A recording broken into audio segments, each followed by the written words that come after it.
દક્ષિણ ગુજરાતમાંથી હજારોની સંખ્યામાં કામદાર અને કર્મચારી અધિકારી વર્ગ રોજગારી મેળવવા માટે ટ્રેન મારફતે અપડાઉન કરે છે।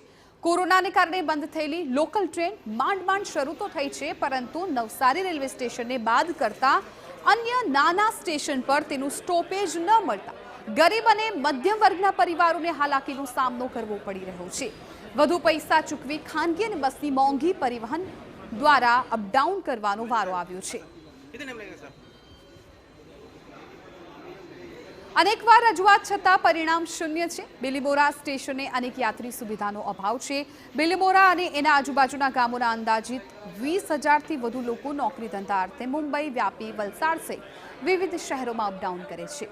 લોકો છેલ્લા ઘણા વર્ષોથી નોકરી ધંધાના ટાઈમ સચવાય એ રીતે લોકલ મેમુ જેવી ટ્રેન માટે જીએમ સુધી ફરિયાદો કરી છે, છતાં રેલવે તંત્ર દ્વારા કોઈ નિરાકરણ નથી લવાયું। વારંવાર રજૂઆત કરવા છતાં પણ હજુ સુધી બિલીમોરા રેલવે સ્ટેશન પર સ્ટોપેજ બાબતે કોઈ કામગીરી નથી થઈ।